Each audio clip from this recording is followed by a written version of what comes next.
Good morning everyone, my name is Palak and welcome to my YouTube channel. So आज हम respiratory system के second part में हम discuss करेंगे कि कैसे गैसेस का ट्रांसपोर्ट होता है।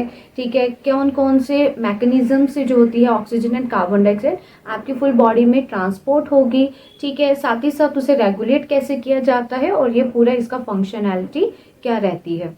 पिछले वीडियो में जो है हमने कवर किया था कि रेस्पिरेटरी सिस्टम क्या होता है, उसके कितने फेसेस हैं, क्या उसके टाइप्स हैं, ठीक है, क्या उसका मैकेनिज्म है। बट हमने उसमें गैसेस के रिगार्डिंग उसका मैकेनिज्म नहीं पढ़ा था। मैंने जस्ट आपको एक ओवरव्यू दिया था कि कैसे गैसेस का ट्रांसपोर्ट होगा। सो अगर आपको कोई डाउट है, if you have any doubt and you want the PDF of my notes, you can comment me. So let's just start the topic. तो पहले मैं आपको पिछले वीडियो का थोड़ा सा ओवरव्यू दे देती हूँ कि हमने क्या क्या पढ़ा था। रेस्पिरेशन के बारे में हमने पढ़ा था। ठीक है, सो रेस्पिरेशन क्या रहता है कि आप एटमॉस्फेयर से जो ऑक्सीजन लेंगे वो आपके लंग से जाएगी आपके सेल्स पे। सेल्स में जाके वही ऑक्सीजन यूज होगी, केमिकल प्रोसेसेस करेगी जिससे आपको एनर्जी मिलेगी। वहां से waste product as a carbon dioxide remove होगा और वही आपके ब्लड से लंग से कहाँ जाएगा, बाहर को जाएगा। तो जो आपके एटमॉस्फेयर से आपके सेल्स में जाके जो एक साइक्लिक प्रोसेस हो रही है, that is called respiration. And breathing is just intake of oxygen to lungs and outgiving of oxygen from the lungs। ठीक है, नेक्स्टली हमने पढ़ा था कि जो रेस्पिरेशन के टू टाइप्स होते हैं, first one is inspiration and second one is expiration. ठीक है, inspiration is just intake of air, और जब आप ऑक्सीजन को एटमॉस्फेयर से लेंगे तो आपको उसके लिए एटीपी चाहिए, तो वो एक तरह की एक्टिव प्रोसेस है। एंड सेकंड वन है हमारे पास एक्सपिरेशन, जिसमें क्या रहेगा, कार्बन डाइऑक्साइड को रिमूव करना है and for that you don't need any energy, you don't need any ATP. उसके लिए आपको कोई एटीपी की जरूरत नहीं है, तो वो एक तरह की क्या रहेगी, पैसिव प्रोसेस रहेगी। क्लियर। नेक्स्ट आता है जिसमें मैंने फेसेस बताया कि एक आती है इंटरनल रेस्पिरेशन, एक आती है external respiration. Internal respiration link करेगी कि ऑक्सीजन आपके ब्लड से, मतलब लंग्स से ब्लड के थ्रू जाएगी सेल्स में। सेल्स में वो केमिकल प्रोसेस करेगी जहां से आपको एनर्जी मिलेगी फुल बॉडी को। ठीक है, as a waste product carbon dioxide वही ब्लड के थ्रू जाएगी लंग्स को। ये रहेगा आपका इंस्पिरेशन, या इसको हम बोल सकते हैं इंटरनल रेस्पिरेशन। लेकिन वहीं पे अगर मैं कहूँ एक्सटर्नल रेस्पिरेशन, तो वो क्या रहेगी, लंग से कार्बन डाइऑक्साइड आप कैसे बाहर निकालेंगे। ठीक है, that is called external respiration. Is it clear. Next आता है, हमने पढ़ा था थोड़ा सा कि इसमें कौन कौन सी मसल्स काम करती है। तो इंस्पिरेशन में जब आपको सांस लेनी है तो आपको पता है कि जब गैसेस को इनटेक करना है तो आपको लंग्स का प्रेशर क्या करना पड़ेगा, कम करना पड़ेगा, बिकॉज गैसेस हमेशा हाई से लो की तरफ ही ट्रांसपोर्ट होगी।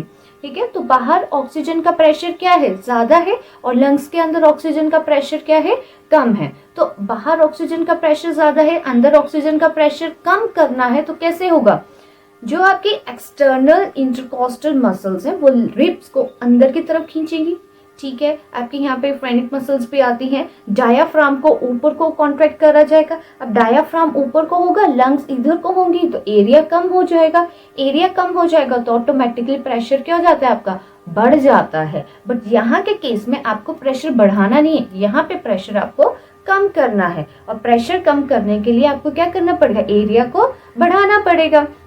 तो इंस्पिरेशन के केस में एरिया कैसे बढ़ेगा, इंटरनल इंटरकॉस्टल मसल्स रिब्स को बाहर की तरफ पुल करेंगे, डायाफ्राम को नीचे की तरफ खींचेंगे, जिससे अंदर का एरिया क्या हो जाएगा, बढ़ जाएगा। जब अंदर का एरिया बढ़ेगा तो प्रेशर क्या हो जाएगा, आपके पास कम हो जाएगा। तो ऑक्सीजन का प्रेशर अंदर है कम, बाहर ऑक्सीजन का प्रेशर है ज्यादा। सो डिफ्यूजन प्रोसेस के थ्रू क्या जाएगा, हाई टू लो। क्लियर। अब वहीं से अगर आपको कार्बन डाइऑक्साइड को बाहर निकालना है तो हाई से लो, दैट्स मीन अंदर कार्बन डाइऑक्साइड का प्रेशर ज्यादा होगा। प्रेशर कब ज्यादा होगा, जब एरिया कम होगा। तो एरिया कम क्या करेंगे, एक्सटर्नल इंटरकॉस्टल मसल्स, ठीक है, वो क्या करेंगे, उसको अंदर को खींचेंगे, डायाफ्राम ऊपर को होगा, एरिया कम होगा तो प्रेशर क्या हो जाएगा, बढ़ जाएगा। ठीक है, और कार्बन डाइऑक्साइड को बाहर रिमूव कर देंगे।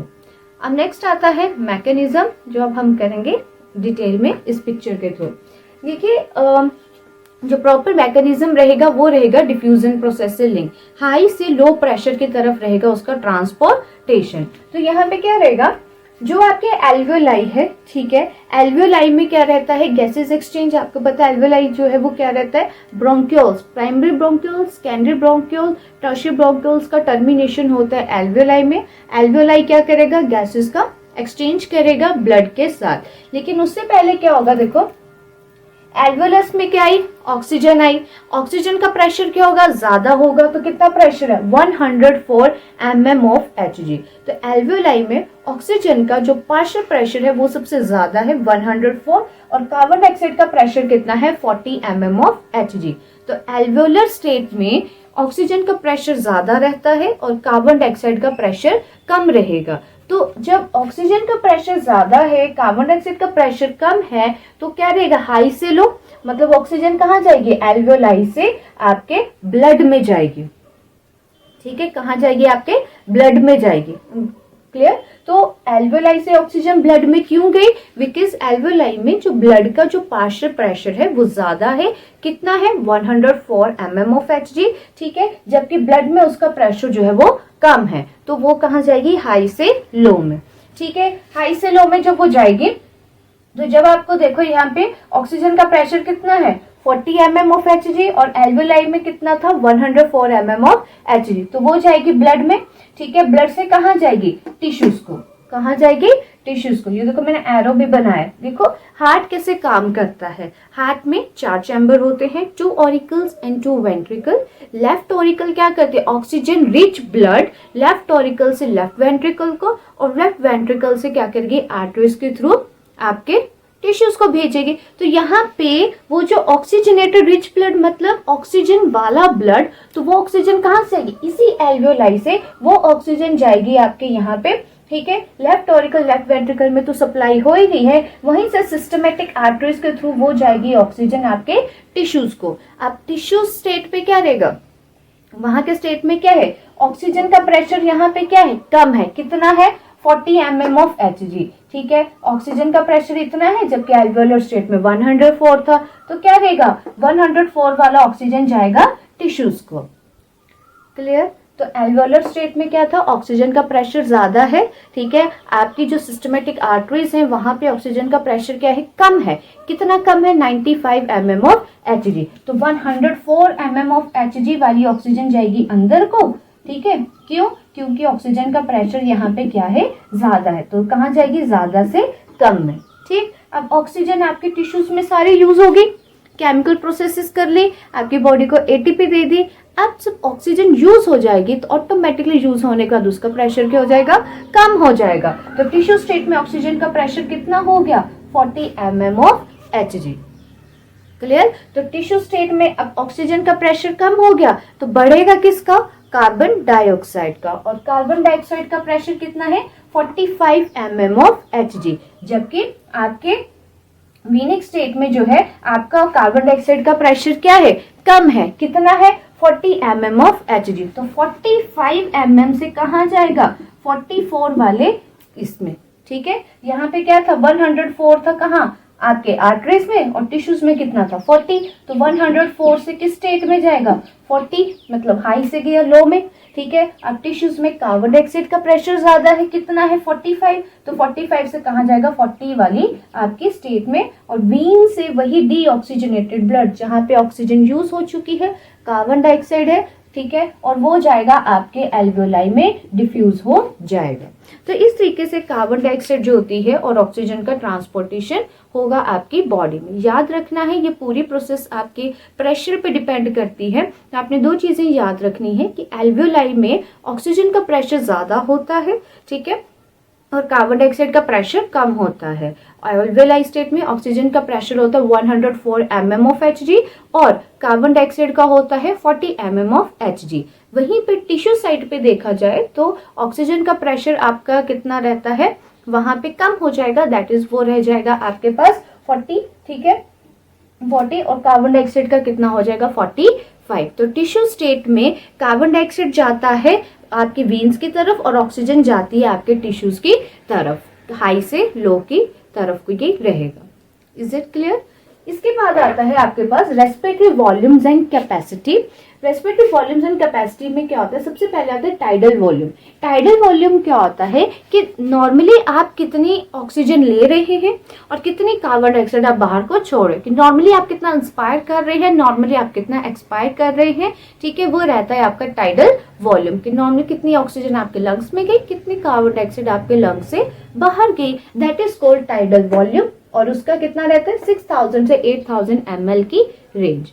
नेक्स्ट आता है इंस्पिरेटरी रिजर्व वॉल्यूम।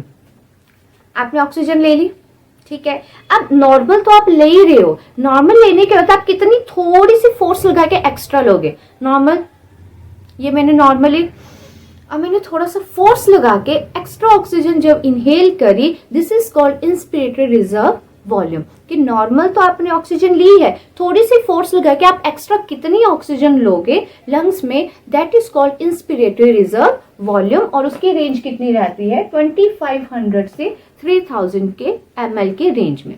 नेक्स्ट आता है एक्सपिरेटरी रिजर्व वॉल्यूम। अब यहाँ पे वैसे ही होगा, कार्बन डाइऑक्साइड आप नॉर्मली कितनी छोड़े, ये मैंने कार्बन डाइऑक्साइड छोड़े, अब मैंने फोर्स लगा के कितनी छोड़ी, तो नॉर्मली आप कितनी छोड़ रहे हो वो तो आपकी है ही है, लेकिन फोर्स लगा के आप थोड़ा सा ज्यादा और कितना छोड़ोगे और कार्बन डाइऑक्साइड को, वही आता है आपका एक्सपिरेटरी रिजर्व वॉल्यूम। ठीक है, after a normal respiration forcefully how much carbon dioxide you move out from your nose, ठीक है, या from the lungs, that is called expiratory reserve volume. और इसकी रेंज रहती है 1000 से 1100 ml। क्लियर। नेक्स्ट आता है रेजिडुअल। रेजिडुई का मतलब क्या होता है, रेजिड्यू मतलब होता है बचा हुआ। तो यहाँ पे आपने कितनी ऑक्सीजन निकाल दी, कितनी कार्बन डाइऑक्साइड आपने निकाल दी, कितनी ऑक्सीजन आपने ले ली फोर्सफुली, ठीक है, आपने कितनी ऑक्सीजन ली फोर्सफुली, कितनी कार्बन डाइऑक्साइड आपने निकाल दी, उसके बाद कितनी आपके लंग्स में बच रही है, वो जो एक बचने वाली स्टेट है, कितनी रिमेनिंग स्टेट है, कितना वो रेजिडुअल है, कितना वो बच रही है, that is called residual volume. और इसकी रेंज होती है 1100 से 1200। क्लियर। तो अभी हमने पढ़ा रेजिडुअल वॉल्यूम। नेक्स्ट आता है हमारे पास that is inspiratory capacity.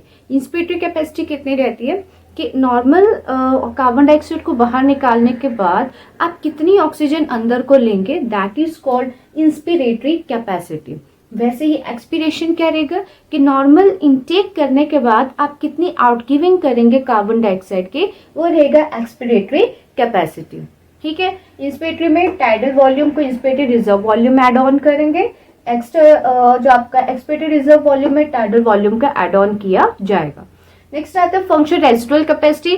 Function residual मतलब कि नॉर्मली आपने नॉर्मल ऑक्सीजन इनटेक करने के बाद जो कार्बन डाइऑक्साइड बाहर रिमूव करी, ठीक है, या बाहर कार्बन डाइऑक्साइड रिमूव करने के बाद आपने कितनी ऑक्सीजन इनटेक करी, तो आपके लंग्स में बची कितनी, वो आ जाएगी आपके पास फंक्शनल रेजिडुअल कैपेसिटी।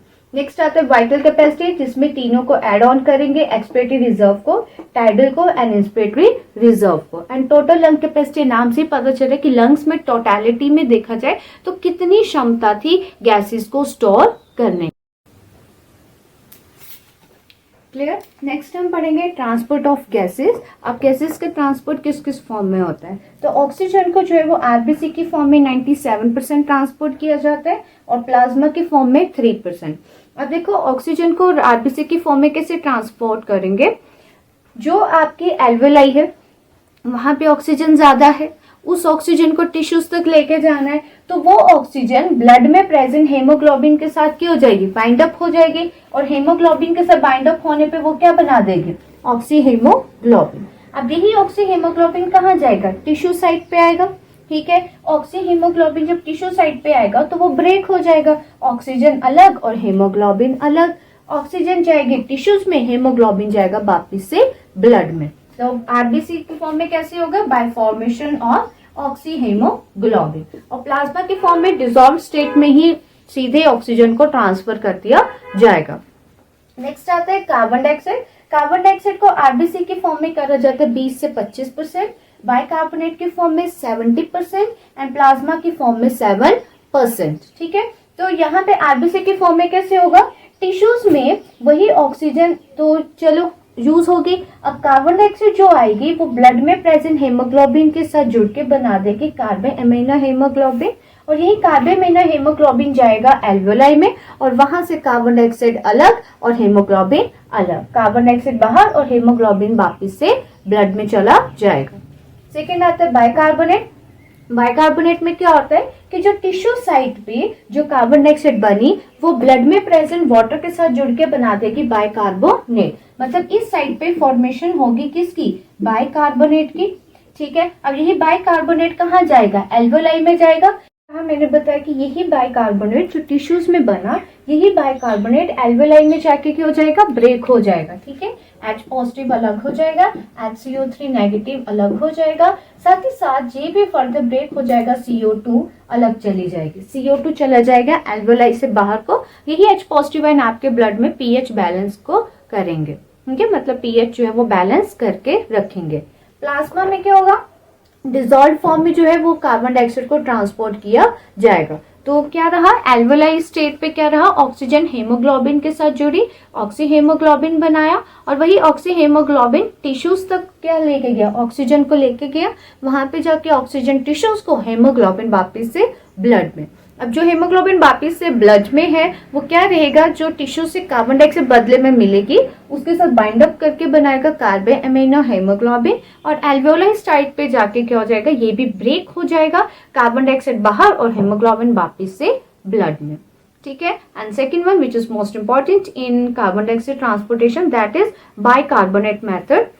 यहाँ पे टिश्यू साइड पे जहाँ पे कार्बन डाइऑक्साइड का प्रेशर ज्यादा है और ऑक्सीजन का प्रेशर कम है, वहां पे फॉर्मेशन होगी बाइकार्बोनेट की, और एल्वेओलाई स्टेट में क्या रहेगा, जहाँ पे कार्बन डाइऑक्साइड का प्रेशर एल्वेओलाई में कम है, ब्लड में ज्यादा है, वहां पे क्या हो जाएगा, वही ब्रेक हो जाएगा, जिससे कार्बन डाइऑक्साइड एल्वेओलाई को और H पॉजिटिव आयन जो होंगे वो आपके ब्लड में ही रहेंगे।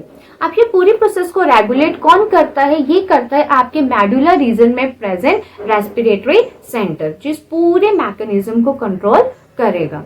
साथ ही साथ आपको इसके रिगार्डिंग कुछ फंक्शंस पता होना चाहिए। सबसे पहले आता है ये प्राइमरी लिम्फोइड ऑर्गन की तरह भी काम करता है। कैसे, जो आपके नेजल ट्रैक्ट में हेयर्स होते हैं जो बैक्टीरिया को ब्लॉक कर लेंगे, डस्ट पार्टिकल्स को नहीं जाने देंगे, म्यूकस मॉइस्चनेस प्रोवाइड करेगा और डस्ट पार्टिकल्स को ट्रैप कर लेगा। ठीक है, तो इससे क्या हो जाएगा कि ये एज ए इम्यूनिटी सिस्टम की तरह भी आपके काम करेगा। सेकेंड, ह्यूमिडिफिकेशन आ गया, मॉइस्चनेस जो बाहर की हवा है उसे थोड़ा गर्म कर देगा। थर्ड क्या आ जाएगा, एक्सचेंज ऑफ गैसेस होंगी। ठीक है, टिश्यूज वर्क करेंगे, केमिकल प्रोसेसेस होंगी जिससे आपको एटीपी मिलेगी, बिकॉज विदाउट ऑक्सीजन फूड का ब्रेक डाउन ही नहीं होगा। ठीक है, आपको अगर ब्रेक डाउन नहीं होगा तो एटीपी नहीं मिलेगी, एटीपी नहीं मिलेगी तो आपकी बॉडी जो है वो एनर्जेटिक नहीं होगी, you will be not able to do any work. Clear? So it's all about the respiratory system. So if you have any doubt, so you can comment me, and if you want the PDF, and for that you can also comment me. Clear? So if you like my videos, so please just like my channel, share my channel and subscribe my channel. Thank you.